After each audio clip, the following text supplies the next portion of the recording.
जय श्री राधे। आप सभी को श्री महालक्ष्मी व्रत की हार्दिक शुभकामनाएं।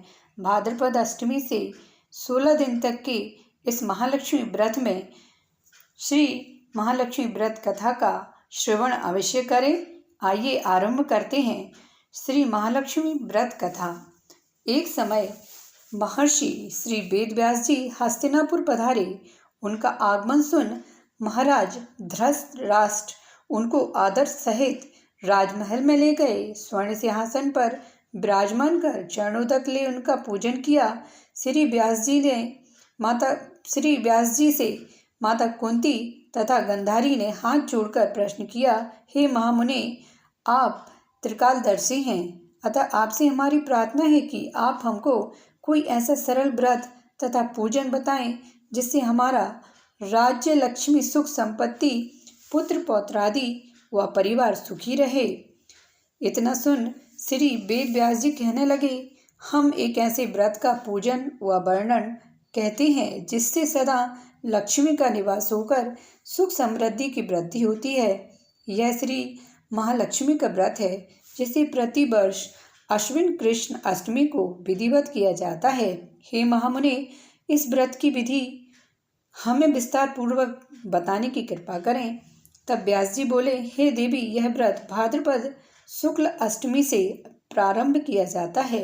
इस दिन स्नान करके 16 सूत के धागों का डोरा बनाएं, उसमें 16 गांठ लगाएं, हल्दी से पीला करें। प्रतिदिन 16 दूब व 16 गेहूं डोरे को चढ़ाएं।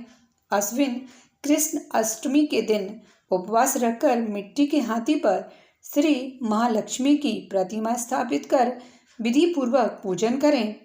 इस प्रकार श्रद्धा भक्ति सहित महालक्ष्मी का व्रत पूजन करने से आप लोगों की राज्य लक्ष्मी में सदा अभिवृद्धि होती रहेगी। इस प्रकार व्रत का विधान बताकर श्री वेद व्यास जी अपने आश्रम को प्रस्थान कर गए। इधर समय अनुसार भाद्रपद शुक्ल अष्टमी से गंधारी तथा कुंती अपने अपने महलों में नगर की स्त्रियों सहित व्रत का आरंभ करने लगी। इस प्रकार 15 दिन बीत गए। 16वें दिन अश्विन कृष्ण अष्टमी के दिन गंधारी ने नगर की सभी प्रतिष्ठित महिलाओं को पूजन के लिए अपने महल में बुलवा लिया। माता कुंती के यहाँ कोई भी महिला पूजन के लिए नहीं आई। साथ ही माता कुंती को भी गंधारी ने नहीं बुलाया। ऐसा करने से माता कुंती ने अपना बड़ा अपमान समझा। उन्होंने पूजन की कोई तैयारी नहीं की एवं उदास होकर बैठ गईं। जब पांचों पांडव युधिष्ठिर, अर्जुन, भीम, नकुल और सहदेव महल में आए तो कुंती को उदास देखकर पूछा, हे माता, आप इस प्रकार उदास क्यों हैं? आपने पूजन की तैयारी क्यों नहीं की? तब माता कुंती ने कहा, हे पुत्र, आज महालक्ष्मी के व्रत का उत्सव गंधारी के महल में मनाया जा रहा है। उन्होंने नगर की समस्त महिलाओं को बुला लिया और उसके 100 पुत्रों ने मिट्टी का एक विशाल हाथी बनाया, जिस कारण सभी महिलाएं उस बड़े हाथी का पूजन करने के लिए गंधारी के यहाँ चली गईं, लेकिन मेरे यहाँ नहीं आई। यह सुनकर अर्जुन ने कहा, हे माता, आप पूजन की तैयारी करें और नगर में बुलावा लगवा दें कि हमारे यहाँ स्वर्ग के ऐरावत हाथी की पूजन होगी।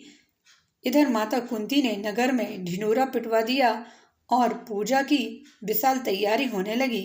उधर अर्जुन ने बाण के द्वारा स्वर्ग से ऐरावत हाथी को बुला लिया।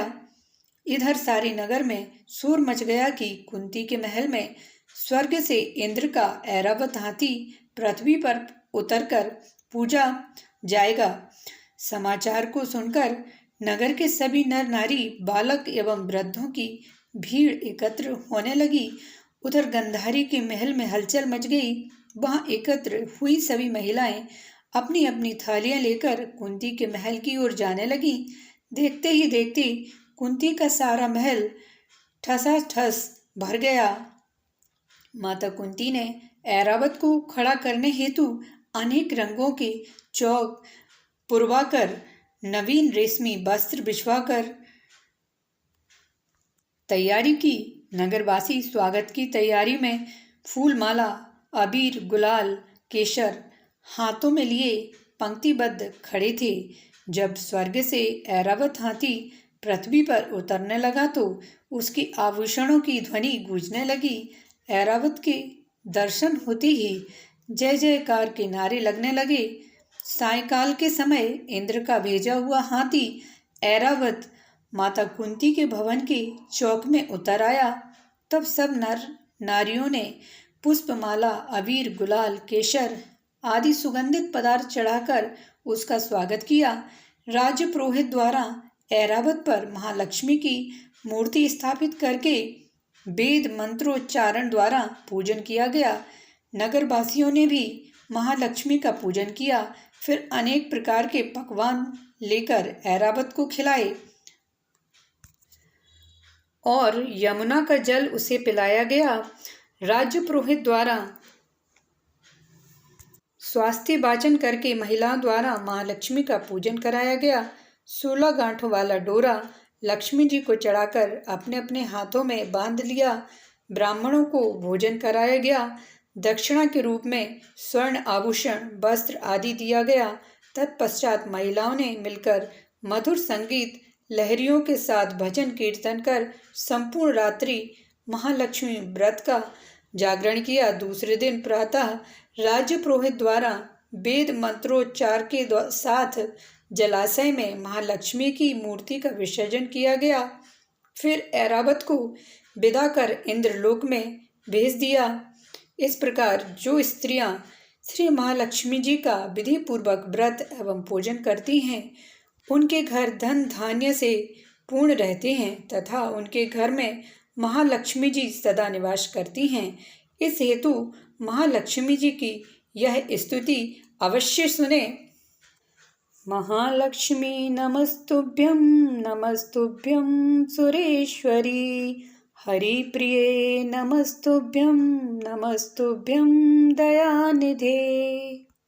चैनल पर पहली बार विजिट किया है और चैनल को अभी तक सब्सक्राइब नहीं किया है तो चैनल को सब्सक्राइब करिए, बेल आइकन प्रेस करिए, लाइक करिए। मिलते हैं अगली वीडियो में। जय श्री राधे।